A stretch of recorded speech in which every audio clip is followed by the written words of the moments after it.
Good day, it's May 18, 2026.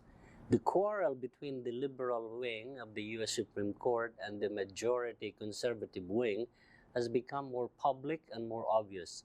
That is just making the American public give the Supreme Court of the United States its lowest trust and confidence in history.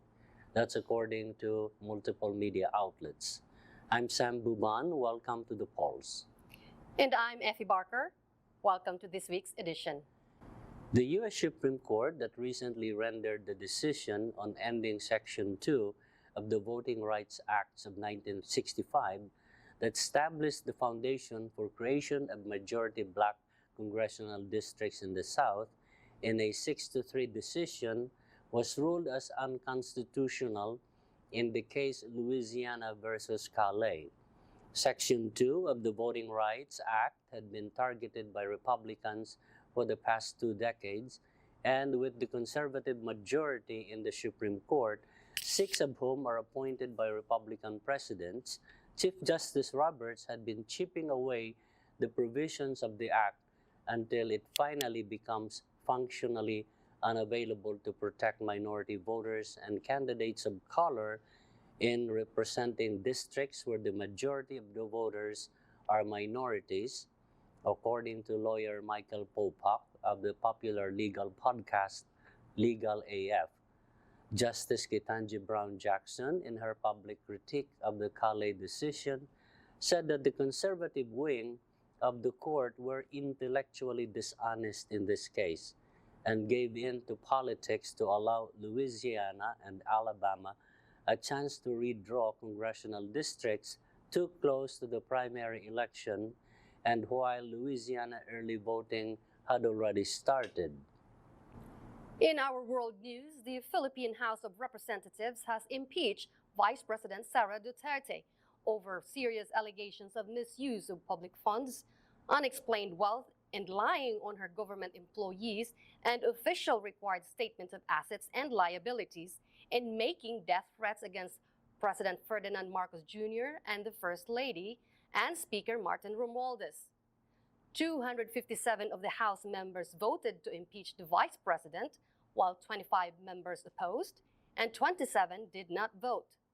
That made Sara Duterte the first official to be impeached twice, one in 2025 and another in 2026.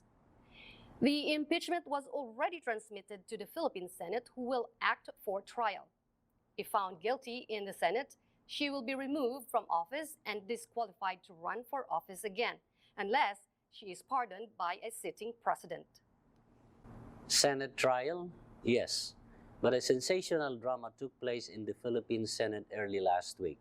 Senator Ronald M. De La Rosa, known as Senator Bato or General Bato in public, who disappeared from the Senate since November when rumors circulated that there is a warrant of arrest issued by the International Criminal Court in The Hague, reappeared on the Senate floor to cast vote to replace the Senate President Tito Soto, which will be very essential for Duterte allies in the Senate if they have to find the Vice President Sara Duterte not guilty, according to Philippine political observers.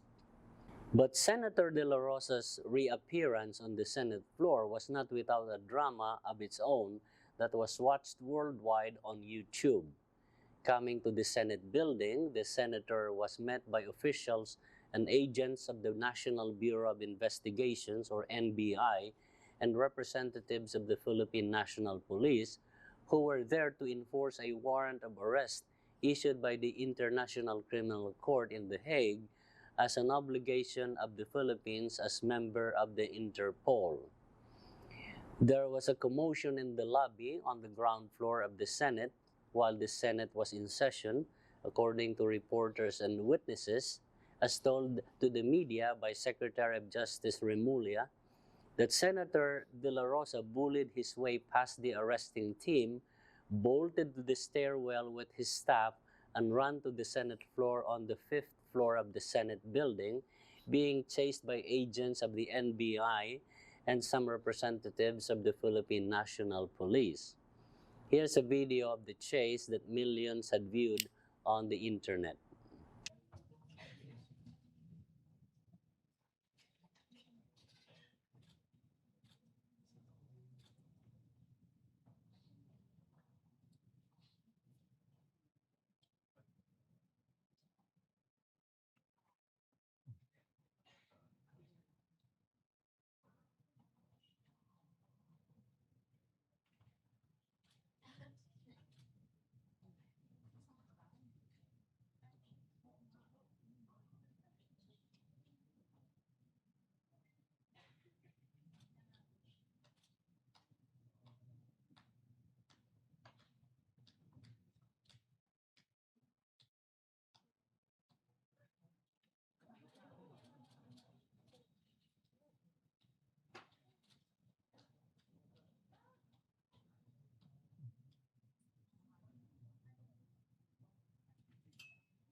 When Senator Bato made it to the Senate session hall, the chase ended, and after the senator was consoled by allies in the Senate, one senator who is an ally to Senator De La Rosa and Vice President Sara Duterte motioned to declare the Senate President's seat vacant with Senator De La Rosa as the 13th vote and booted out Senate President Soto, and 13 votes that installed Senator Alan Peter Cayetano as the new Senate President.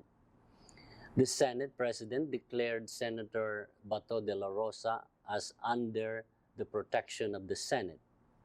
But knowing that the Constitution protects a sitting member of Congress immune from arrest only when the chambers are in session, Senator de la Rosa disappeared again. He left the Senate on the early morning of Wednesday at 2:30 a.m. In the past, there had been two other sitting Philippine senators who were arrested before and during Rodrigo Duterte's presidency, when then President Duterte had his opponents in the Senate arrested on trumped-up charges like Senator Laila de Lima and then Senator Antonio Trillanes. When we come back, we will be joined by Stephanie Itkin Goodman for interview. She's running for Clark County Public Administrator. Stay with us.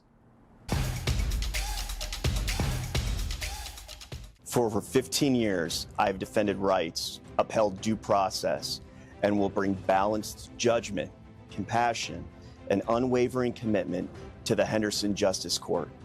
If you live in Henderson, remember to vote in June, and remember, Hendren for Henderson. Lance Hendren, fair, experienced, and ready to serve Henderson with integrity.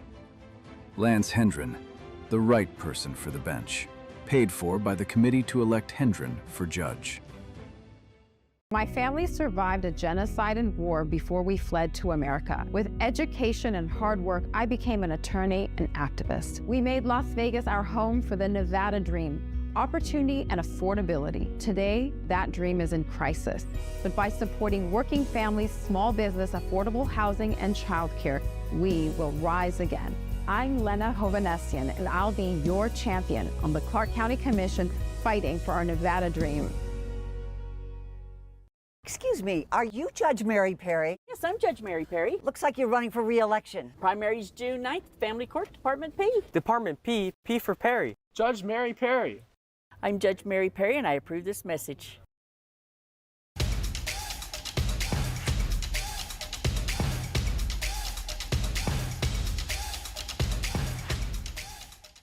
With us now here at the Film TV studios, here is Stephanie Itkin Goodman, a candidate for Clark County Public Administrator.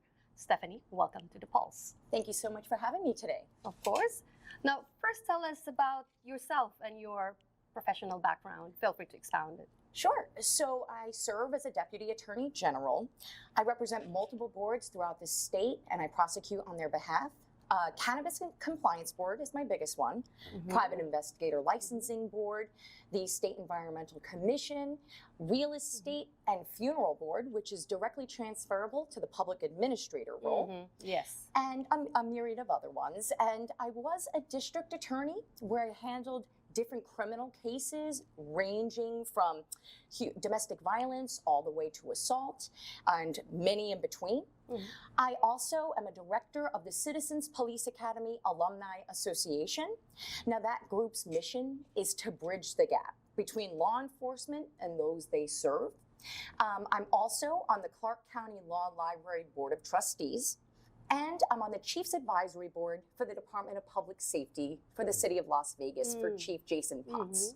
I also help out with a bit of animal welfare organizations as well as the military organizations. Right. I try to stay involved in a little bit of everything. Yeah, sounds like it. It's like you're busy everywhere. Try. When was this office created and what are the mandated functions of the public administrator? Sure. So this office was created when Nevada was founded. So that was the mid-1800s. Now the duties of this office are, well, first, the office isn't very well known. Okay. Right. It is incredibly important though. So they manage estates for people who pass away, who don't have anybody to come forward, handle their estate, or secure their assets. So it's a lot of looking for heirs. It is an incredibly important office for that reason. And one of my goals here is to train and to teach others about estate planning so they don't have to end up at the public administrator door. So that's one of my main goals, is to collaborate and to meet with different unions, senior living homes, different organizations throughout the community to educate them about estate planning. What's the difference? Is that just the same name as the public administrator and public guardian? They're very different offices. They did separate, and the guardian office deals with living people. So it could be children, it could be the elderly, mentally incapable, and the public administrator's office are people that are deceased. So that's when the public administrator's office comes in. But there's no elected office as a public guardian, right? It's still under the public administrator there as a department? No, separate. Separate, I see. yes. The public administrator's job includes, as you mentioned, people who pass away without relatives or have any wills, I guess. That's right. So, which part of your experience that you think that led you to apply for the public administrator? Sure. So my father actually passed away without a will. And it creates a lot of turmoil within the family, between, family and friends actually have dealt with that. And they've told me different stories. And I figured, you know what? I need to educate. I saw this office. It needed a new leader. And I want to come in and do just that. I want to educate so they don't have to have any type of turmoil, issue, or anything like that within the family. My background with respect to probate law, I did sue multiple pharmaceutical companies on behalf of vulnerable populations. And a lot of times I'd be on the phone with somebody and the next week they had passed away. So now it has to go through the probate process and I have to figure out where the settlement funds are going to be distributed.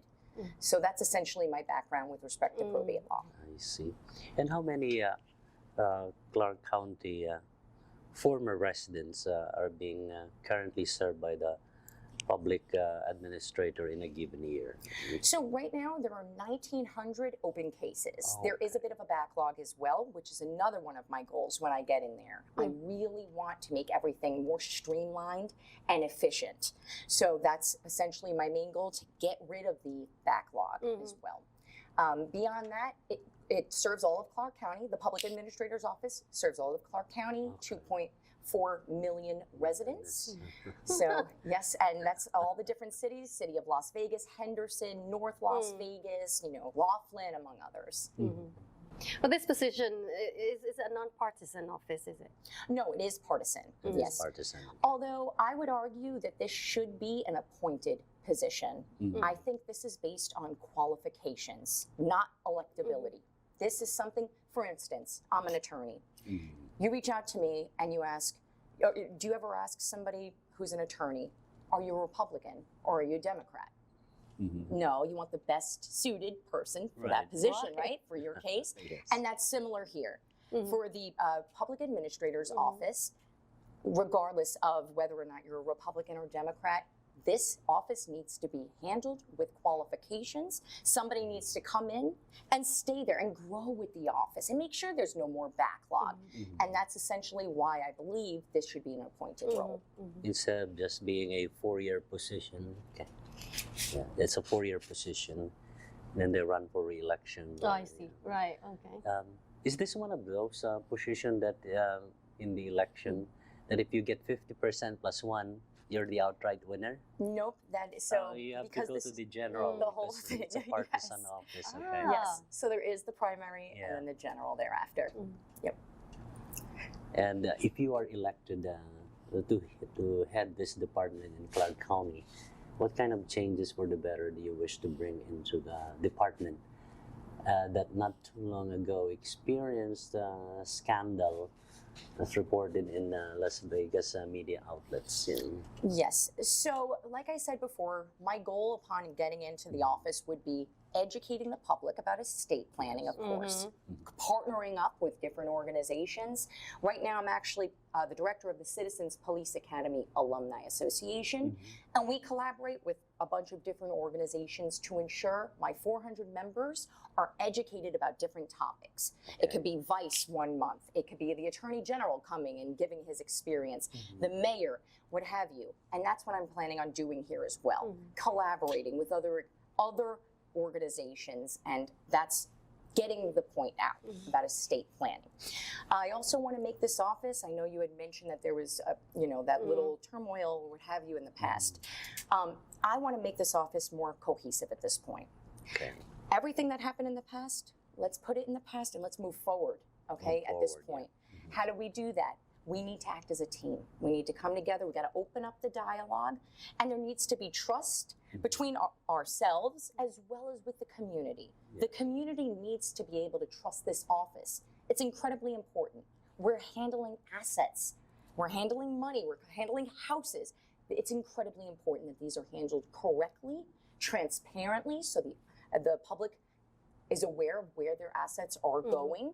And that's essentially, those are my 2 main goals, while also trying to not only instill the trust, but to streamline processes and be more efficient. I want things, no more backlog. Let's get rid of the backlog. Let's make things go a little bit quicker.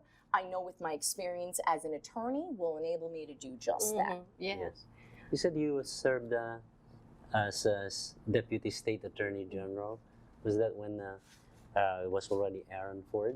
That is, yes, under Aaron Ford, yes. Ford, yes. I meant to ask you about the estate planning. You don't have to be a multimillionaire for you to prepare for, like will and. Oh, no, not at all. So that's another actually one of my goals with respect to efficiency. So right now you have things like freewill.com. So you could create a will simply, okay, for free. But the Clark County Public Administrator website doesn't have that. Oh, goodness. Any access to creating an easy will, and if you need assistance thereafter, I will provide resources, legal aid, Nevada Legal Services, other attorneys. That's something that I would want to disseminate. That's part of the estate planning that I would educate about. Resources. Resources, attorneys, how to do it quickly, even on your own. Click the link. That's how I want to make things more efficient. Right. That would be very helpful to many, to all of us, Absolutely. Well, we are almost out of time for this segment. So, Stephanie, last words are yours. We'll let you speak to your voters out there. Your pitch. Sure. My name is Stephanie Icken-Goodman. I'm running for Clark County Public Administrator. I serve as a Deputy Attorney General. I represent multiple boards throughout the state. I was a district attorney where I handled a myriad of criminal cases. I work with multiple law enforcement agencies, animal welfare agencies, and military agencies. I'm ready to hit the ground running and educate about estate planning and make this office more cohesive. Thank you so much for having me today. We will leave it at that. Stephanie Icken-Goodman, candidate for Clark County Public Administrator. Thank you for talking to us today. Thank you.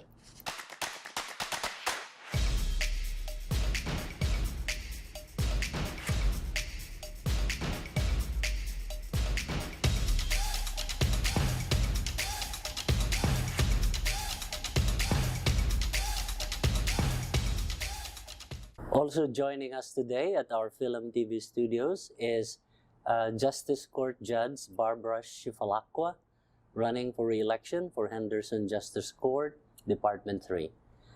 Judge Barbara, welcome to the Pulse. Thank you so much. I'm so excited to be here. I really appreciate you having me. Well, it's a pleasure having you here. Why don't you start by telling our audience about your personal and professional background? Sure. Thank you so much. I actually moved to Nevada and Henderson 20 years ago, and I raised my family in Henderson. I have 2 kiddos with my wonderful husband. And I started my legal career at the Clark County District Attorney's Office. I prosecuted crime for over 15 years. And then I was a hearing commissioner in the 8th Judicial District Court for domestic violence protective orders. And then I was appointed judge in 2023. I won my election in 2024, and now I'm back for re-election. And here I am. All right. What kind of cases are usually heard or brought before the Justice Court, Department 3? I appreciate you asking that because many people don't know. Yes. So we are the intermediate court. Not the municipal court is lower than us, and the district court is higher than us. And I hear both criminal and civil cases. So I hear gross misdemeanors and felonies up to their preliminary hearing. And if they go to jury trial, they go to district court for that.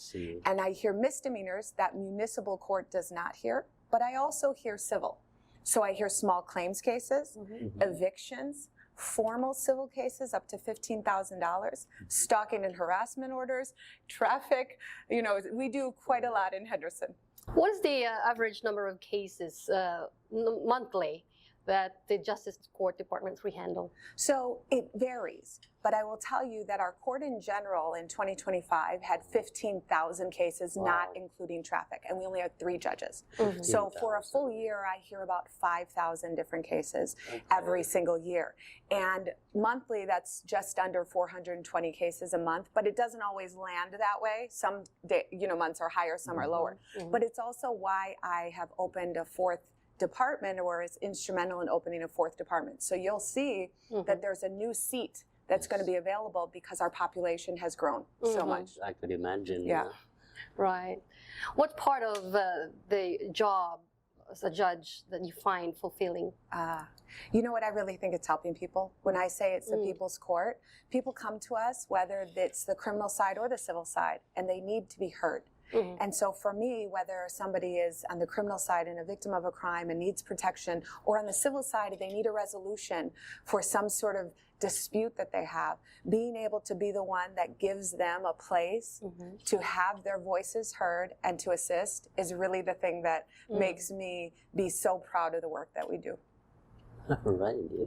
Going into your second term, if re-elected, are there a certain aspect of the court operations that can still be improved for the better? Absolutely. And in fact, since 2023, I've been working with my court administrator with regard to improvements of just electronic filing, ease of access. We work with the Civil Law Self-Help Center with legal aid. So we have forms online that people can use, but really our systems are kind of slower and behind really the times. And so we've been working with the county, Clark County Commission, et cetera, to get us to have systems where we can have, e-filing for folks, make it easier for people to have access. And that's been our goal. And actually, we've have approval for some of those things, and we're starting to implement them now. And then, of course, there's just the 4th department. Our population is the 2nd largest city in all of the state of Nevada. And it has grown tremendously. And it's why I said when I got there, we have to have another court. We met our population statute-wise in 2017. Oh my goodness. And it's not till now that I went forth to the Clark County Commission and said, we need the 4th department because our citizens need to be able to act swiftly and be heard swiftly when things are going on in their lives. So those are the things that we've been focusing on, and we will continue to focus on for sure. I could imagine, Right. People will always say justice delayed is justice denied. Absolutely. So, in the coming primary, is this one of those positions that if you get 50% plus 1, You're the outright winner? It is absolutely the case. Okay. Wow. So that's why I tell everyone that long last name, Skifalaqua, that's the one you want. That's what happened to me in 2024. I won in my primary election, and so that is the case now because we have a primary. If you get 50% plus one, Yes. you can take it. Yeah. Yeah. And that's about the same all over the county, right? Right, it is. Yeah, because I remember we had 3 of our interviewers in the 2022 cycle. Mhm. Oh yeah.